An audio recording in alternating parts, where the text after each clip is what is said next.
Shalom, peuple de Dieu, bienvenue sur notre chaîne YouTube Pèlerinage TV. C'est une chaîne où nous allons apprendre comment grandir avec Dieu, comment faire la marche avec Dieu. Et puis aujourd'hui nous allons parler d'un sujet pour comprendre la pensée de Dieu au travers une prédication d'un prédicateur qui s'appelle le pasteur Ekofo. Nous allons comprendre pourquoi Dieu nous a appelés à avoir des nationalités, pourquoi Dieu nous a donné des terres comme des portions, comme des héritages. En fait, je vous laisse suivre la vidéo, je vous laisse suivre la prédication des pasteurs Ekofo. Enfin, nous allons revenir pour en parler ensemble, pour comprendre quelle est la pensée de Dieu par rapport à ces messages. On suit la vidéo et puis on se revoit tout à l'heure. Merci. En d'autres termes, la République démocratique du Congo appartient à Dieu, mais il a donné la gestion de ce pays à nous les Congolais. Prions le Seigneur. Dieu notre Père, nous voulons écouter ta parole. Utilise-nous comme de simples instruments, mais que ton peuple t'entende toi. Au nom de Jésus-Christ. Amen. Nous commémorons l'anniversaire de la mort de Moïse Kabila et nous retenons ce que nous pensons que ça sera le résumé de sa pensée qui va traverser des générations et des générations de Congolais, ce qu'il a dit. Et il nous a légué cette parole comme un testament de ne jamais trahir le Congo.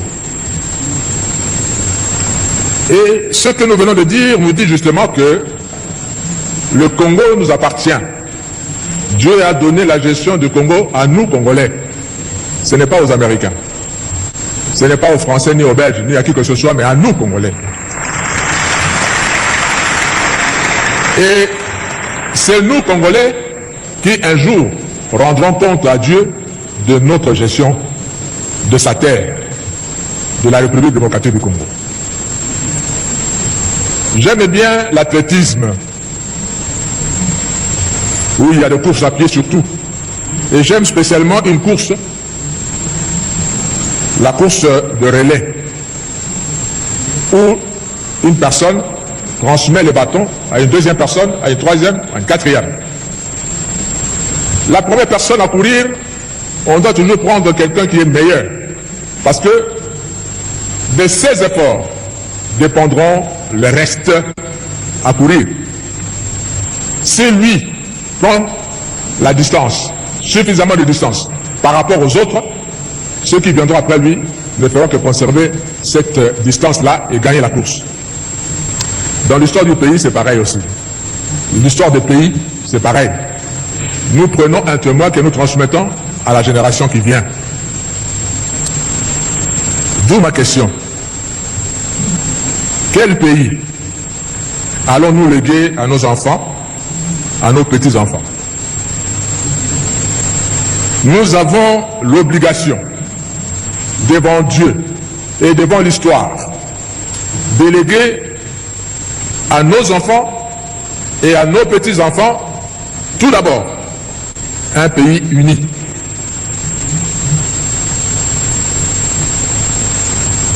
Nous n'allons pas léguer à nos enfants un pays divisé. Un pays uni, nous savons que nous avons autant de populations, autant de peuples, autant de langues, autant de cultures, mais c'est ça qui fait la force d'un pays. Quand nous pouvons nous sentir, nous tous, un, c'est ça qui fait la force d'un pays. Nous ne devons pas transmettre un territoire désuni à nos enfants, parce que nous-mêmes, nous avons reçu un territoire uni. Frères et sœurs, ne cédons pas 1 millimètre de notre pays à qui que ce soit. Nous avons cette obligation historique devant Dieu et devant l'histoire. Ce que nous avons reçu de nos pères, nous devons transmettre cela à nos enfants. Nous avons reçu un pays uni. Nous transmettrons à nos enfants un pays uni. Nous devons transmettre en deuxième lieu à nos enfants un pays riche. Vous savez, Dieu lui-même ne comprend pas pourquoi nous, les Congolais, nous sommes pauvres. Qu'est-ce qu'il n'a pas donné au Congo? Qu'est-ce qu'il ne nous a pas donné pour que nous soyons considérés parmi les pays pauvres? Quand nous regardons d'autres pays, je ne vais pas citer des noms, ils ne vivent que d'une seule richesse. Il y en a qui ne vivent que du tourisme. Il y en a qui ne vivent que du pétrole. Il y en a qui ne vivent que de la banque. Mais nous, Dieu nous a tout donné. Nous avons du pétrole à Mwanda. Et ce n'est pas seulement le pétrole à Mwanda. Chez moi, la Québec centrale, il y a du pétrole.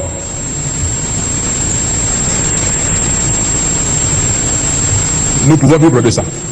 Mais en plus de cela, nous avons le coltan, que tout le monde cherche dans le monde entier. Nous avons l'or, le diamant, etc., etc. Vous savez, c'est un péché pour le Congo d'être encore pauvre. Nous devions être parmi les riches nations du monde. Jésus dit dans Luc chapitre 12, verset 48, « On demandera beaucoup à qui l'on a beaucoup donné, et on exigera davantage de celui à qui l'on a beaucoup confié. » Dieu nous a donné beaucoup, et il nous demandera beaucoup également. Nous devons léguer à nos enfants un pays avec une autosuffisance alimentaire. Quand vous prenez l'avion, vous circulez dans notre pays et vous regardez la verdure qu'il y a. Autant d'espaces vides où nous pouvons cultiver, élever les bêtes. Et nous ne le faisons pas. Et nous importons la nourriture de l'extérieur. C'est vraiment inadmissible pour le Congo. Je suis parti il y a plusieurs années au Sénégal. C'est là où j'ai vu l'effet de serre. J'entendais parler. Mais c'est au Sénégal que j'ai vécu cela.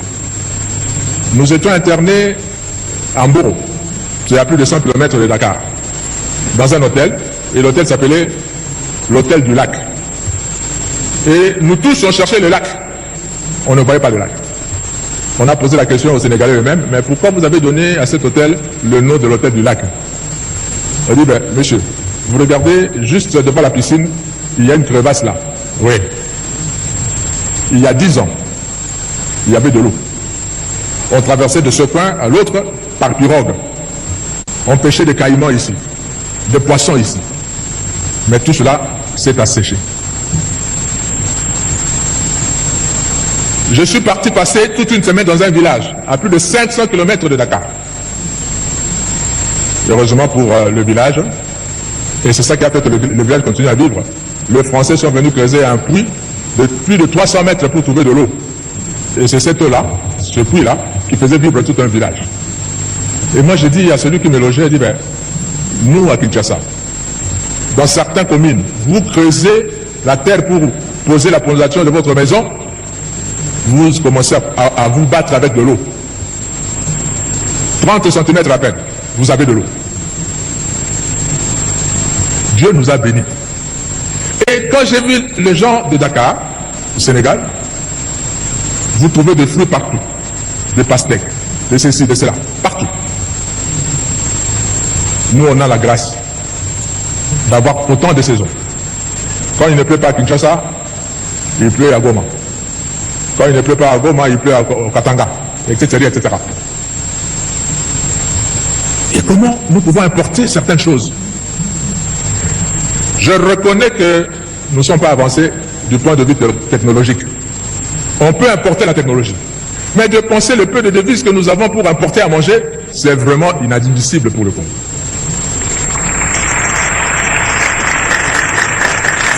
Nous devons léguer à notre pays, à nos enfants, pardon, un pays où l'État existe réellement. Je dis bien réellement. Parce que j'ai l'impression que l'État n'existe pas vraiment. Je vais donner juste un exemple. Nous sommes en la République démocratique du Congo, nous conduisons à droite. Et le volant de notre voiture se trouve à gauche. c'est comme en France, c'est comme aux États-Unis, c'est comme en Allemagne.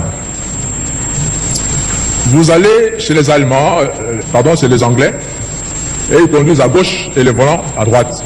Dans des pays anglophones, comme l'Afrique du Sud, etc., c'est comme ça. Dans tout ce pays, quand vous allez, là où on conduit à gauche et les volants à droite, toutes les voitures sont comme ça.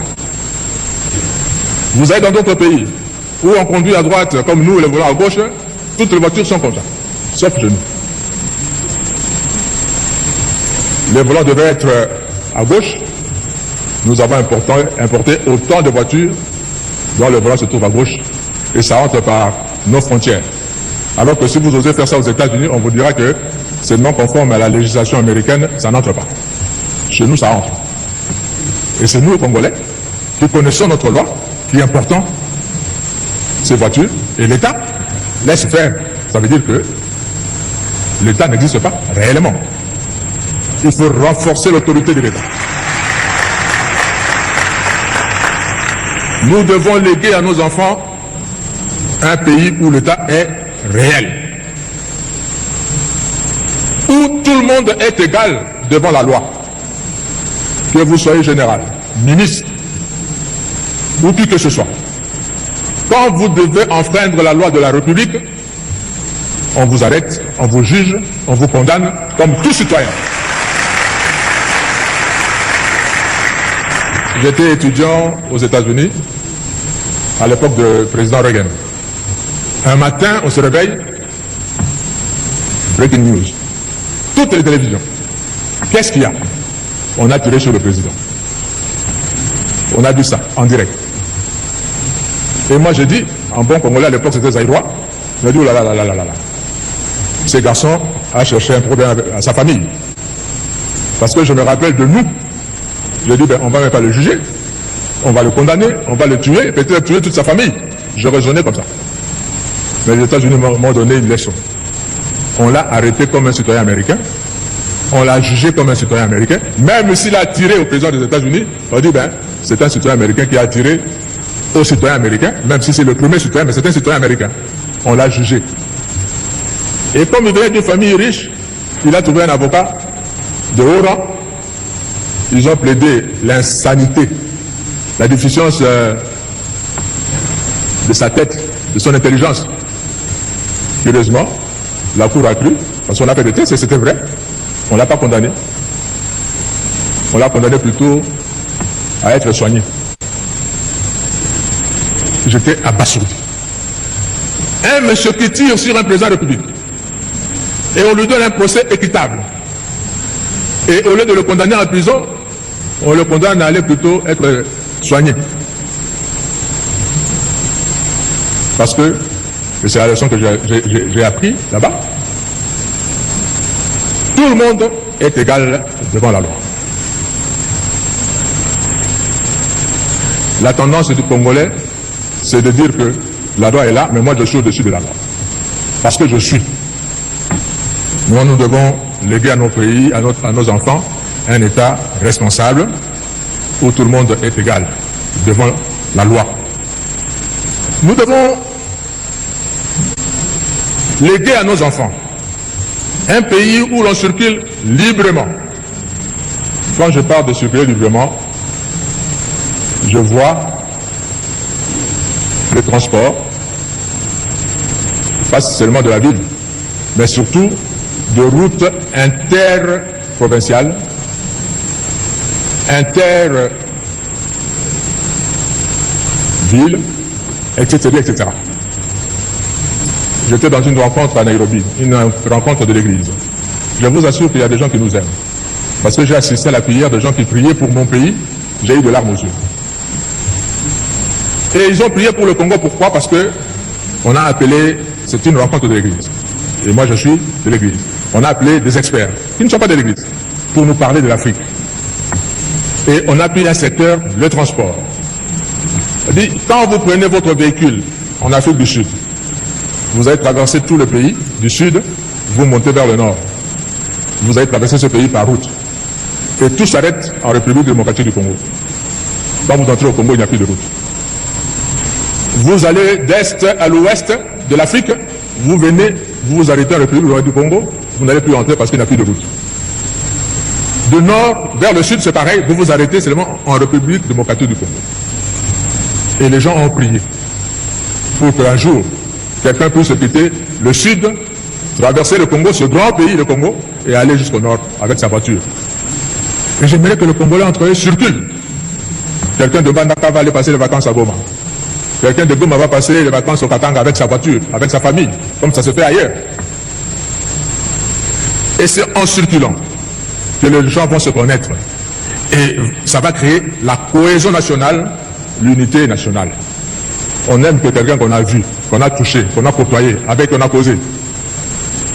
Si on n'a jamais vu quelqu'un, comment on va l'aimer? Nous avons l'obligation devant l'histoire à léguer un tel pays à nos enfants.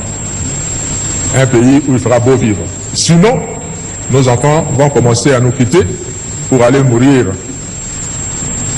à l'océan Pacifique ou à la mer Méditerranée pour chercher mieux ailleurs.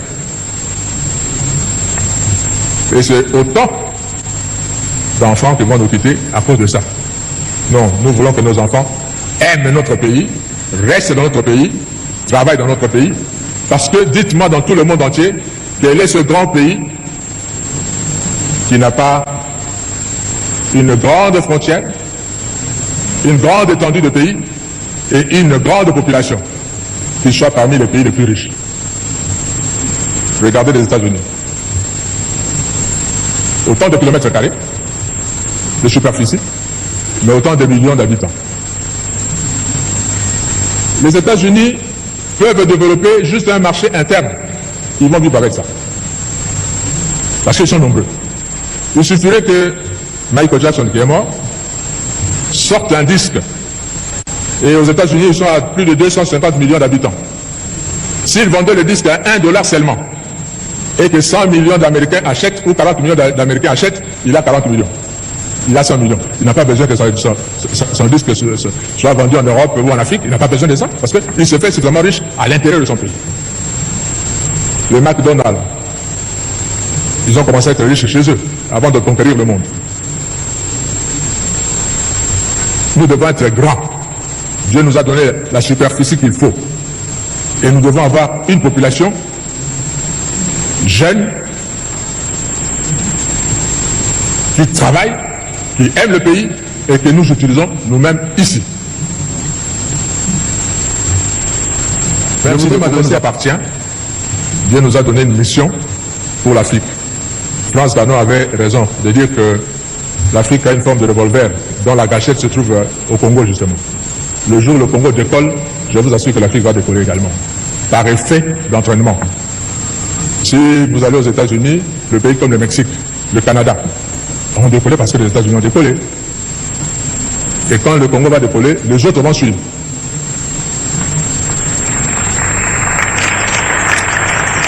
Et ces voisins, je vous dis nos voisins, Dieu vous a donné votre terre.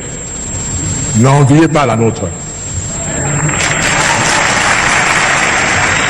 Travaillez chez vous. Je prends la petite Suisse en Europe. La petite Suisse est entourée par la France, un grand pays, l'Allemagne, un grand pays par rapport à la Suisse, l'Italie, un grand pays par rapport à la Suisse. Et dans la Suisse, ils parlent les trois langues de ce pays-là. Mais ils sont fiers d'être Suisses.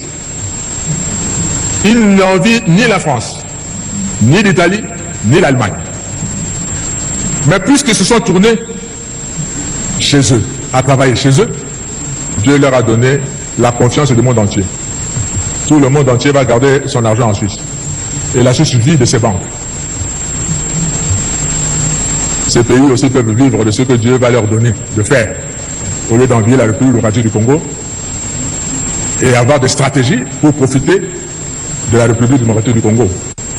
Surtout, ne prenez pas un centimètre de la République démocratique du Congo.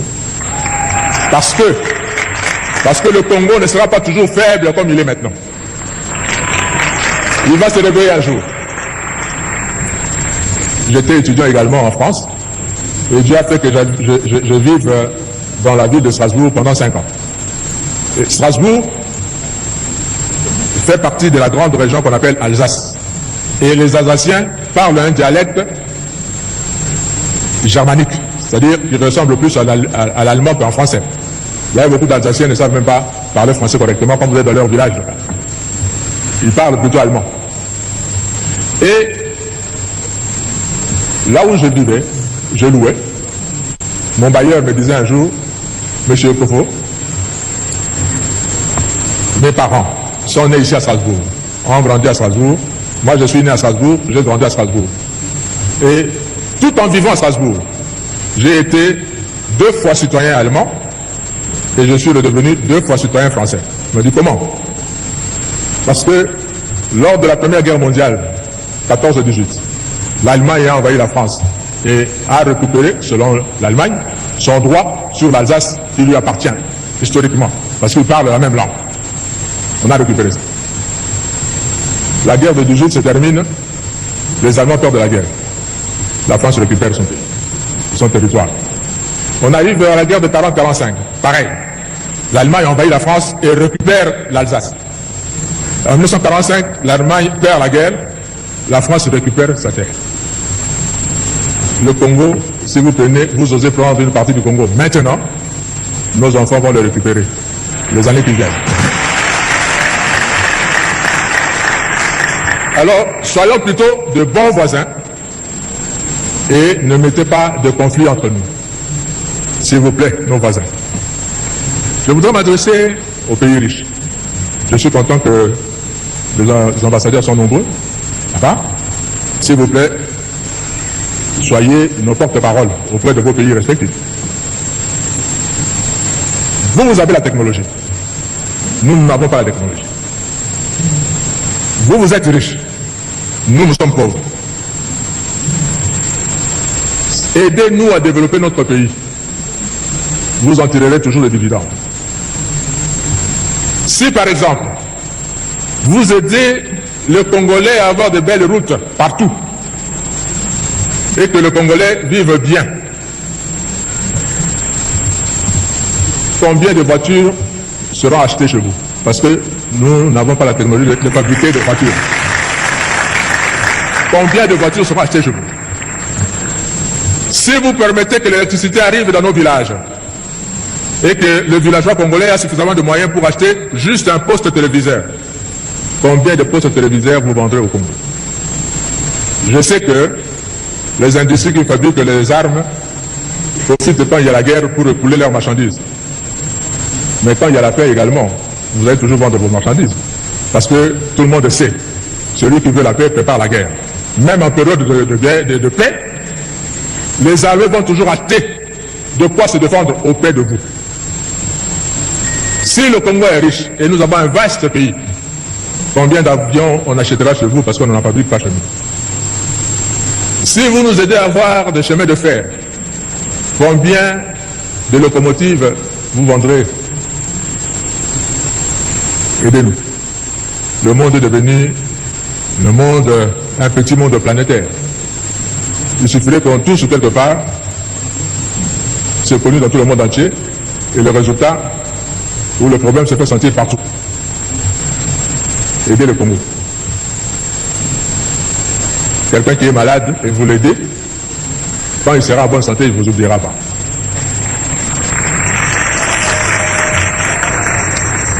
Le Seigneur m'a donné ce message pour nous les Congolais. Nous avons l'obligation de léguer un bon pays à nos enfants. Et nous avons demandé aussi à nos frères et sœurs qui partagent avec nous ce continent d'Afrique d'être de bons voisins. Et demander à ceux qui sont les maîtres du monde maintenant de s'occuper du Congo aussi. Parce que, qui sait, l'histoire nous montre que l'aiguille tourne. Dans l'histoire, il y avait des pays comme l'Égypte qui étaient de grandes nations à l'époque, qui ont dominé le monde à l'époque. Et puis nous sommes partis en Europe. On a eu la Grèce, on a eu Rome, et à un moment, les Français ont dominé, les Espagnols l'ont fait, les Britanniques également. Maintenant nous avons les États-Unis, ça a quitté l'Europe, ça va vers l'Amérique. Je ne vous dis pas que dans le prochain centenaire, ça sera l'Afrique. Et l'histoire, je vous assure, ne s'oublie pas. On se rappellera toujours de ceux qui nous ont aidés et ceux qui ne nous ont pas aidés. Que Dieu nous bénisse. Bénisse la République démocratique du Congo. Amen.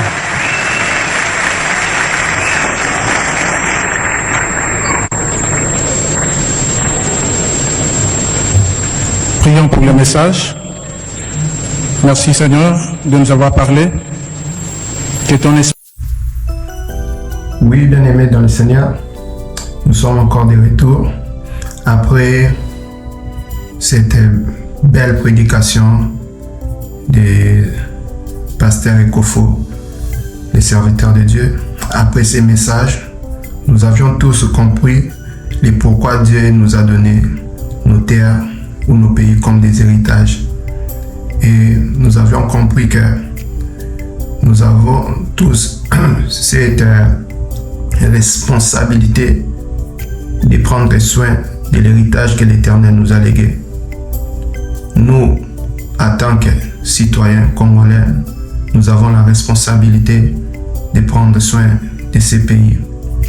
Et ceux qui nous entourent, nos voisins, ont aussi la responsabilité de jouer un rôle de paix, le rôle d'un ambassadeur, afin que tous nous puissions être bénéficiaires de cette grâce que l'Éternel nous a accordée d'avoir ces bons continents, l'Afrique, et aussi aux internationaux, ceux qui viennent d'ailleurs, les Occidentaux, et aussi ont cette responsabilité de faire des bonnes relations qui va d'une manière réciproque. C'est un peu ça le message qui a été dit, et je nous invite à prendre conscience et à s'abonner aussi sur notre chaîne YouTube Pèlerinage TV. Comme ça, nous pouvons parler de plusieurs réalités, et selon la volonté de Dieu, quelle est la volonté de Dieu par rapport aux réalités qui nous arrivent. Merci beaucoup de s'abonner sur notre chaîne YouTube Pèlerinage TV. On se voit à la prochaine occasion, si Dieu nous prête vie. N'oubliez pas de vous abonner et d'aimer, de partager aussi. Merci, que Dieu vous bénisse. Ciao. On se voit à la prochaine